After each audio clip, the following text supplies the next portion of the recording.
सबसे बड़ी जमहूरियत तो मोदी जी के शाइनिंग इंडिया में एक बार फिर साबित हो गया। मुस्लिम उम्मा लीडर्स लैंड कर रहे हैं भारत में। मुस्लिम उम्मा के लीडर्स को लैंड करना चाहिए पाकिस्तान में। मलेशिया के वजीर आजम साहब जो हैं वो इस वक्त इंडिया के अंदर, और मजे की बात यह है कि उन्होंने ये कहा है कि इंडिया और मलेशिया टू ब्रदरली नेशंस हैं। मतलब कि इंडिया जो है हमारे लिए एक ब्रदरली नेशन है, दोस्त है। मोदी जो है मेरे दोस्त हैं, भाई हैं। इस तरह के जो वर्ड्स हैं ना, ये इस्लामिक वर्ड यूज करी है इंडिया के लिए। अब आप कह रहे हैं कि यूएई ने स्टेटमेंट दी, मुसलमान मुल्कों ने स्टेटमेंट दी है। 7 मुसलमान मुल्कों ने मोदी साहब को हाईएस्ट सिविलियन अवार्ड पहले दिए। बिल्कुल भाई, क्या जबरदस्त विजिट्स हो रहे हैं। भारत के पूरी दुनिया के लीडर्स इस वक्त इंडिया में लैंड कर रहे हैं, एक के बाद एक, वन बाय वन। कितनी बड़ी जीत है इस पूरे रीजन में इंडिया की, और कितनी बड़ी डेवलपमेंट है इंडिया की कि हर इस्लामिक लीडर जो है इस वक्त इंडिया में लैंड कर रहा है और कोई भी पाकिस्तान आने को तैयार नहीं है। इंडिया के साथ ताल्लुकात नहीं रखने, इंडिया के साथ आपने कोई मिलना जुलना नहीं करना, मोदी साहब से भी नहीं मिलना। हमारी गर्दन 4 मुल्कों के हाथ में रहेगी। जो रोल ओवर्स कर रहे हैं वो 1 साल के लिए किया है।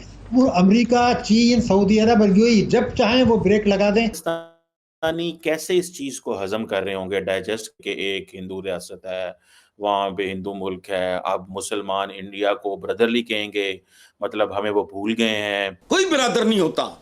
ऑटोमन्स में कोई बिरादर था? बोलो, मुगलों में कोई बिरादर था? सफीस में कोई बिरादर था? हमारी इब्तदाई तारीख सारी उठा के देख, बिरादर कदा बिरादर हुए। देखिए, आप सऊदी अरेबिया को देख लें, आप यूएई को देख लें, आप मलेशिया को देख लें, आप जिसको मर्जी देख लें, वो इंडिया के गुण गा रहा है। गुण गाने की रीजन भी है, इंडिया को कह रहा है ये मेरा ब्रदर है। एग्जैक्टली। नमस्कार, जय हिंद दोस्तों मलेशिया के पीएम इस समय भारत की राजकीय दौरे पर है। प्रधानमंत्री नरेंद्र मोदी को अपना भाई दोस्त बताते हुए मलेशिया के पीएम ने भारत को एक महत्वपूर्ण राष्ट्र बताया है। एक समय था जब मलेशिया कश्मीर मुद्दे पर पाकिस्तान के साथ खड़ा होता था, लेकिन आज भारत को अपना भाई और सच्चा दोस्त बोल रहा है। मलेशिया के प्रधानमंत्री ने कहा कि दोनों देश संवेदनशील या विपरीत सभी मुद्दों पर सच्चे भाइयों की तरह चर्चा करते हैं, क्योंकि यही दोस्ती का सही अर्थ है। प्रधानमंत्री नरेंद्र मोदी मेरे भाई है। जब मैं प्रधानमंत्री नहीं था तब भी वे बहुत दयालु थे। हम आगे व्यापक रणनीतिक साझेदारी को बढ़ाने पर सहमत हुए हैं। इससे पहले आज प्रधानमंत्री नरेंद्र मोदी ने घोषणा की थी कि भारत और मलेशिया के संबंधों को एक व्यापक रणनीतिक साझेदारी तक बढ़ा दिया है। तो दोस्तों, भारत और मलेशिया को एक साथ करीब आता देख पाकिस्तानी मीडिया सदमे में आ गया है। तो आइए दोस्तों, इसी पर आगे पाकिस्तानी मीडिया का रिएक्शन देखते हैं। बात यह है कि भाई, क्या जबरदस्त विजिट्स हो रहे हैं। भारत के पूरी दुनिया के लीडर्स इस वक्त इंडिया में लैंड कर रहे हैं, एक के बाद एक, वन बाय वन। कितने को प्रोग्राम करें हम। पहले मैंने आपको खबर दी जापान का जो हो रहा है, वहां पर इंडिया और जापान 2+2 डायलॉग। फिर हमने आपको उससे पहले बताया कि नेपाल के जो फॉरेन मिनिस्टर वहां पर पहुंची, और अब मलेशिया के प्राइम मिनिस्टर वहां पर पहुंच गए हैं आज। और जो मलेशिया और इंडिया की स्ट्रेटेजिक पार्टनरशिप है वो तो है ही अपनी जगह पर, लेकिन खास तौर पर इस वक्त ये विजिट कितना सिग्निफिकेंट है और इसकी क्या स्ट्रेटेजिक डेप्थ है, ये हम आपको बताएंगे अपने आज के प्रोग्राम में। ये देखिए जनाब, आप जरा, जो नरेंद्र मोदी साहब है उन्होंने अनवर इब्राहिम साहब को बहुत जबरदस्त तरीके से वेलकम किया, और बहुत उनको जो है एक बड़े लेवल पर ये रिसेप्शन दी गई है।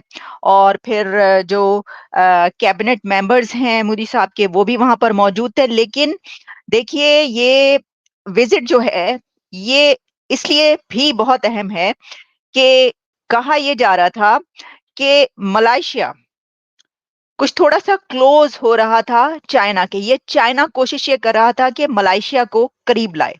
यानी चाइना, देखिए जिस तरीके से चाइना का काफी इन्फ्लुएंस है बहुत सारे कंट्रीज में, अफ्रीकन कंट्रीज में भी चाइना का बहुत इन्फ्लुएंस था, लेकिन फिर भारत ने अफ्रीकन कंट्रीज में पहुंचकर ठाबा कर दी और जो चाइना है वो एक कॉर्नर पर हो गया।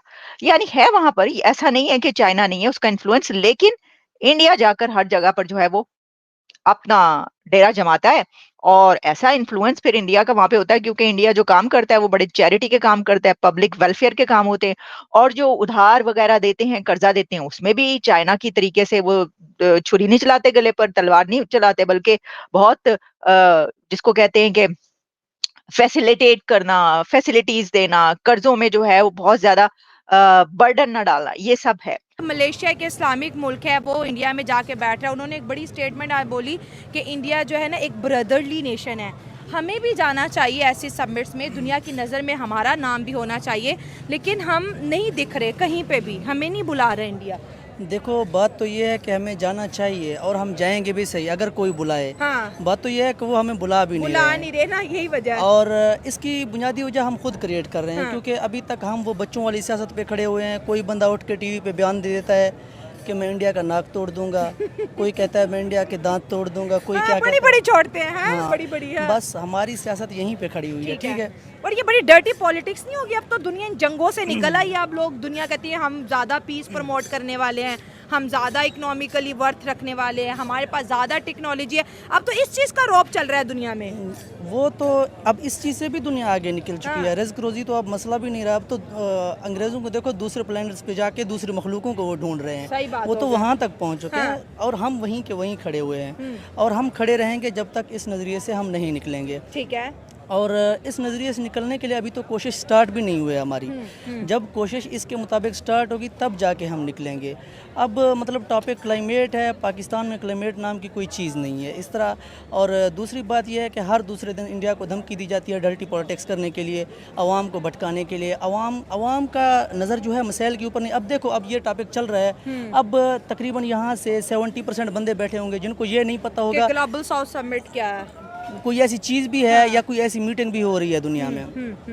ये धमकीबाजी से हम कैसे निकल सकते हैं? जैसे आपने कहा, ये बड़ी बात है। मैं फिर से इस बात पे जोर दे रही हूँ कि 123 कंट्रीज वहाँ बैठी हुई हैं। 123 कंट्री जिनके वजीर आजम, जिनके प्रेसिडेंट आपस में मिल रहे हैं। जैसे आज मलेशिया ने 2 लाख टन वाइट चावलों का भी ऑर्डर इंडिया को दिया, कोई डिफेंस का ऑर्डर दे रहा है, कोई क्या दे रहा है। सिर्फ वहाँ पर एक रौनकें लगी हुई हैं। एक फ्लाइट आ रही है, दूसरी आ रही है, इसका वजीर आजम, इसका प्राइम मिनिस्टर, पूरी दुनिया की नज़र में वो आ रहे हैं। इसकी सबसे बड़ी वजह यह है कि हम जज्बात, हमारी जो जज्बाती काम है ना, जज्बाती बातें, हम इन चीज़ों से नहीं निकलते। इसमें अवाम की कसूर नहीं है, अवाम का इतना कसूर है क्योंकि उनको अवेयरनेस नहीं है इस चीज़ का। अब आप कह रहे हैं कि यूएई ने स्टेटमेंट दी, मुसलमान मुल्कों ने स्टेटमेंट दी है। 7 मुसलमान मुल्कों ने मोदी साहब को हाईएस्ट सिविलियन अवार्ड पहले दिए। बिल्कुल, आपको पता होगा, ये आज की बात नहीं है।